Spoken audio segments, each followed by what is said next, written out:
Once upon a time, in the mystical land of Walford, there lived a formidable woman named Pat Butcher.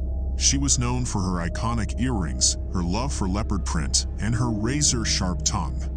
But little did the residents of Albert Square know that Pat had a dark secret lurking within her.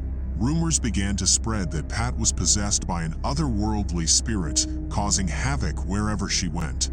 The market stalls would mysteriously collapse, and the Queen Vic's glasses would shatter without warning. The people of Walford were frightened, but also intrigued. They had heard of exorcisms and decided it was time to call in an expert. Father O'Malley, a young and enthusiastic priest, arrived in Albert Square, armed with holy water, a crucifix, and a notepad full of exorcism tips he had gathered from watching horror movies. He was determined to rid Pat Butcher of her supernatural affliction and restore peace to the community. As Father O'Malley prepared for the exorcism, he gathered the residents of Albert Square in the Queen Vic. They huddled together, trembling with fear and anticipation as Pat Butcher entered the room, eyes glinting with an otherworldly light.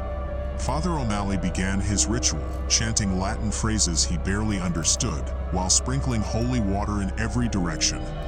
Pat Butcher, however, seemed unfazed. She crossed her arms, leaned back, and let out a wicked cackle that echoed through the pub. "Nice try, Father," Pat said, her voice suddenly deep and chilling. "But you'll have to do better than that to get rid of me." The residents gasped, unsure of what to do next, but then Dot Cotton, the wise old lady of Albert Square, had an idea.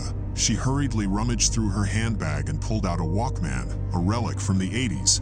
"I've got just the thing," Dot exclaimed. She handed the Walkman to Father O'Malley, who looked at it skeptically. Undeterred, Father O'Malley pressed play, and the opening notes of Eastenders' iconic theme song blared through the pub. The possessed Pat Butcher recoiled in horror, clutching her head as if in pain. "No, not the theme tune," she cried out. Anything but that. The catchy melody of the Eastenders theme song proved to be too much for the supernatural entity within Pat. It couldn't resist the power of the doof. The possessed Pat began to convulse, her body jerking uncontrollably as the residents watched in both fear and amusement.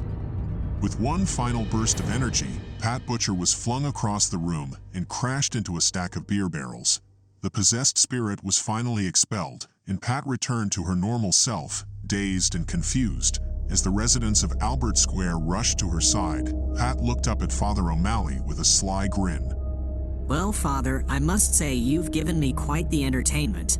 I haven't had a good laugh like that in years," she said, winking mischievously. And so, the exorcism of Pat Butcher became a legendary tale in Albert Square.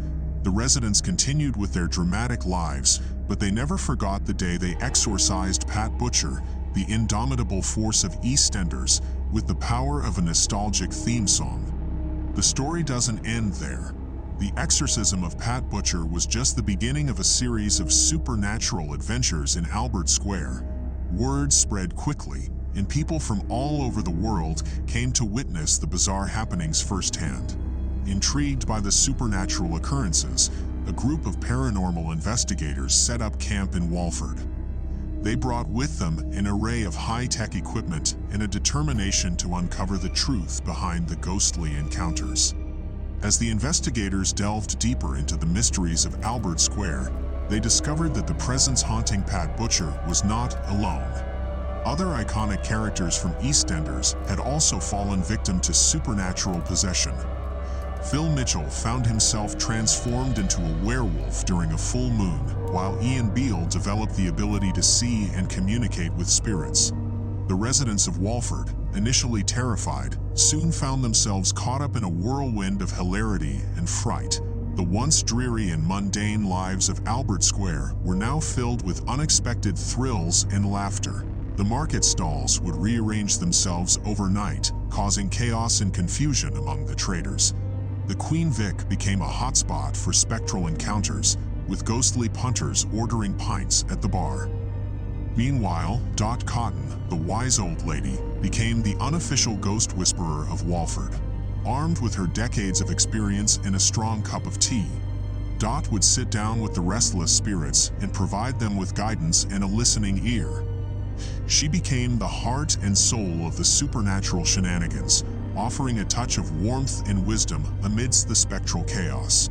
Throughout the ongoing supernatural saga, the residents of Albert Square discovered that humor was the ultimate weapon against the paranormal. They embraced the bizarre and found joy in the absurdity of their situation. Every ghostly encounter became an opportunity for witty banter, comical mishaps, and hilarious one-liners. In the end, the paranormal investigators bid farewell to Albert Square, having cataloged and documented the extraordinary events that unfolded there. But the residents of Walford would forever remember the time they faced the supernatural with a mixture of fear, laughter, and a healthy dose of Eastenders-style drama. And so, life in Albert Square continued, forever transformed by the exorcism of Pat Butcher and the comedic horrors that followed. The Eastenders theme song would always hold a special place in their hearts, as a reminder of the extraordinary and amusing tales that unfolded in their beloved community.